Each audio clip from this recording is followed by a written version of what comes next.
Young Link Jr. So a little bit more updated news of the Michigan Oxford High School shooting.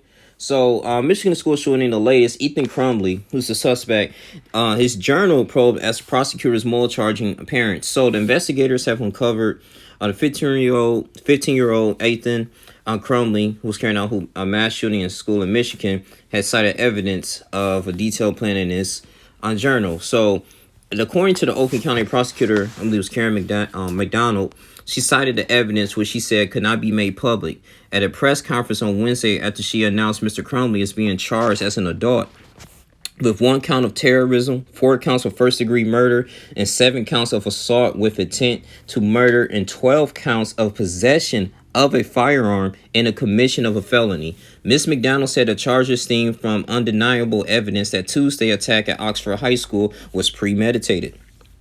The suspect had allegedly planned out the shooting in his journal and shared his intentions in 2 videos the night before. So, yeah, they definitely gonna use that in the court. The charges were announced after the death toll from the shooting rose to 4. As a 17-year-old boy, Justin Schilling, I talked about him in my last video. He succumbed to injuries as 3 others, 16-year-old Tate Meir, and you have 14-year-old Hannah St. Juliana, and 17-year-old Madison Baldwin were confirmed dead on Tuesday, and 7 other victims were wounded. Meanwhile, it came to light that Mr. Crumbley's parents, they were in the school just hours prior to the shooting for a face-to-face meeting with teachers and, the staff meetings and the authorities about their son's behavior. So he was acting kind of odd, before he actually carried out this shooting.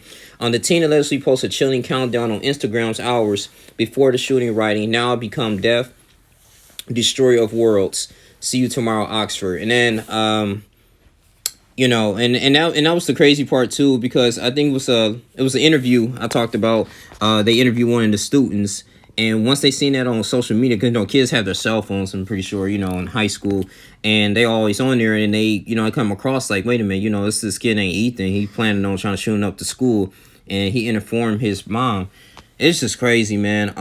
I just wish that when people be posting things like that on social media, like maybe they would have stepped in a little bit like sooner. I don't know if the school can kind of like find a way to monitor that. I mean, I understand you don't want to invade each other's privacy, but threats, that should be like, that's a definitely red flag, regardless if they was going to do it or not, and probably shut down the school and arrest him, for, making a statement like that. That would have probably prevented a lot of casualties. That's the thing, because you can't take this really lightly. When people, make bomb threats. I remember I was in school, somebody made like a bomb threat, and I was in high school, and we had to evacuate out. They take that stuff real serious, because these facilities are very vulnerable.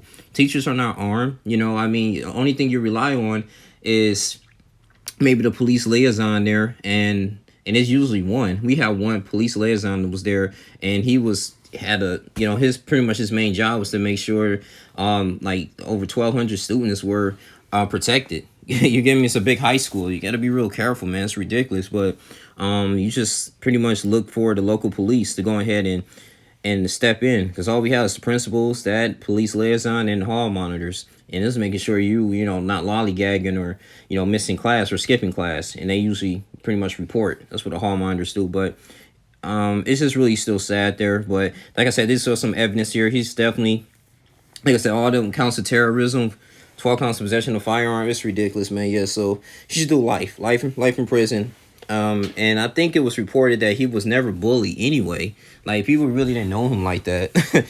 He had, I think when he was like 9 or 10, he made a couple YouTube videos talking about, his life or, things, so he seemed pretty innocent, but I just want to know what really drew him over the edge to go ahead and kill innocent people. So we don't know, man, but that's all I really have to say. That's all the news I have. Until next time, you guys continue to like, comment, subscribe, share this video. This is Youngling Jr. I'm out. Deuces.